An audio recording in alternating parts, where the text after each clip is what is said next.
With a racing heart, Jake slowly approached the garden at 42 Maple Street. That morning, everything seemed calm, almost too calm, like a peaceful backdrop ready to transform into something much more sinister. It was an ordinary Tuesday until a sound pierced the still air. A scream, a mournful whine, a palpable distress that seemed to hover above the residential neighborhood. It wasn't the usual alarm cry, nor a simple bark. This was a scream that left no room for doubt. Something was wrong, and it wasn't waiting. Jake, a garbage collector by profession, was doing his weekly rounds when he heard the sound. A jolt of anxiety gripped his stomach. What was happening back there, behind that tall wooden fence? At Mrs. Allison's house? His watch already indicated he was behind schedule. Yet an irresistible instinct pushed him to check.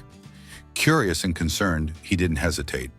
With a quick glance to ensure no one was in sight, he crossed the garden gate. What he discovered froze him in place. Luna, Mrs. Allison's black Labrador, was there, motionless, her body stiff, coiled by a colossal snake. Her wide-open eyes, filled with terror, searched for an escape, but her tail, trapped between her hind legs, offered no way out.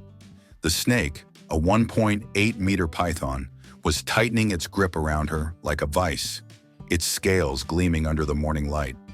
Jake couldn't believe what he was seeing. He wanted to move, but his body was paralyzed by the horror of the scene. The snake was so close to Luna's neck, its head moving slowly, its forked tongue probing the air, seemingly assessing the situation. Luna, on the other hand, appeared frozen, almost resigned. She wasn't trying to break free, as if some animal intuition told her that any sudden movement would be fatal. Around her, another heartbreaking scene unfolded.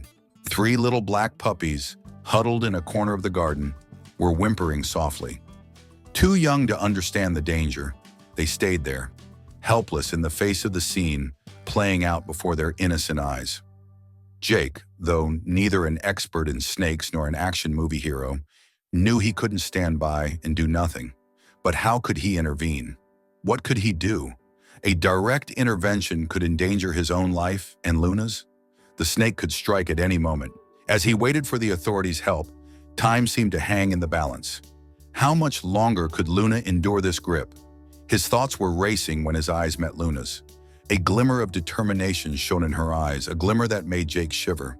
That look made him realize one thing. He had to act, and fast. With one last glance at the puppies, Jake grabbed his phone, his heart pounding. He dialed the emergency number. 911, what's your emergency? The calm voice on the other end seemed disconnected from the urgency of the situation. Jake took a deep breath, trying to remain calm. You won't believe this, but a giant snake has caught a dog and puppies. It's hard to explain. We need animal control and probably a vet, urgently, at 42 Maple Street. He hung up, preparing for the wait for help, knowing he had just made a crucial decision. He had prevented Mrs. Allison, a frail elderly woman, from discovering the macabre scene in her own garden. The widow, already devastated by the loss of her husband, had found in Luna an endless source of happiness. Luna was more than just a dog. She had become her constant companion, the one who accompanied her during every moment of solitude. Their walks were a comforting sight for the neighborhood, a ray of sunshine on an ordinary street. But that morning, everything was about to change. Jake, unable to remain inactive any longer, looked around for a solution. His eyes fell on the garden hose, and an idea began to form in his mind. If the snake was disoriented, perhaps it would release its grip. The snake appeared calm, but Luna's whimpering and the growing tension told him time was running out. He cautiously approached the hose, avoiding any sudden noise that might provoke a reaction from the snake. The silence weighed heavily on the garden like a heavy burden.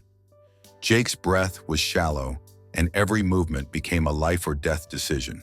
He grabbed the hose, turned on the water, and slowly directed the stream toward the snake. As soon as the water hit the creature, an instant reaction occurred. The snake began to move, but it was too late. The sound of approaching sirens cut off any hope. The snake, now agitated, tightened its grip around poor Luna's body. Jake's eyes filled with horror as he saw the pain on the dog's face. Luna, brave Luna, who had resisted so far, now seemed to struggle against the ever-tightening embrace. The snake was coiling around her, its skin shining with an increasingly palpable threat. Luna trembled, her breath wheezing, as an intense pressure seemed to crush her chest. The moment when everything would change was approaching, but was the help too late? Jake's heart raced faster with every passing second, like a drum anticipating an impending tragedy. The water from the hose, which seemed to offer a momentary respite, hadn't been enough to disorient the snake. On the contrary, it had coiled tighter around Luna with terrifying determination. The situation was spiraling out of control. The sound of sirens was growing louder, but every minute, every second felt like an eternity. The growing pressure on Luna's chest, combined with the shrill cries of pain escaping her throat, froze Jake in place. He knew he was in a race against time now. Luna, still motionless, was struggling to breathe. Her eyes, filled with terror, stayed fixed on Jake, as if pleading for help, but the words remained trapped in her throat. The puppies, still huddled in their corner, had their little ears perked up, anxiously watching the events unfolding before their innocent eyes. They didn't understand, but their instincts told them something terrible was happening. Jake could hear their whimpers, their distress echoing in the heavy silence of the garden. Suddenly, Jake heard an engine noise in the distance. The first responders finally arrived, their faces tense, marked by the gravity of the situation. One of them, a veterinarian, rushed to Luna, quickly scanning the area to assess the scene. But he couldn't ignore the terror in the air. Another rescuer ran toward Jake to evaluate the situation with him, while the sound of ambulances echoed in the distance. The other part of the team, equipped with specialized gear to handle such dangers, was approaching slowly, fully aware of the enormity of the task at hand. The veterinarian, an experienced man but visibly under pressure, knelt beside Luna. He observed the snake, analyzed the tension in its body, and looked for a way to intervene.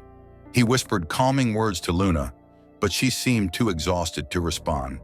The snake, though seemingly calm, had a brute force that allowed no room for error in its approach. With a swift but precise movement, one of the rescuers raised a long stick to try to distract the snake, but it wouldn't shift, focused on its prey. But then, a miracle happened. The veterinarian, with a skilled glance, managed to destabilize the snake. With a swift and precise motion, he used an instrument to distract it, creating an opening to free Luna from its deadly grip. The snake, destabilized by the sudden attack, finally let go. Mrs. Allison arrived a few minutes later, her face marked by anxiety and confusion. She collapsed upon seeing Luna, tears streaming down her wrinkled cheeks.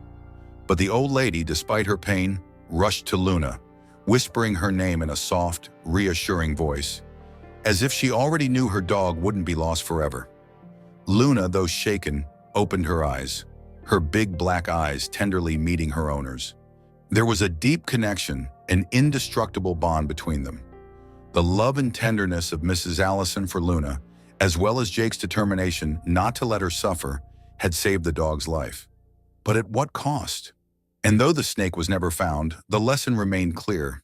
Sometimes it is our instincts, our humanity, and our desire to protect those we love that triumph over the most cruel of situations.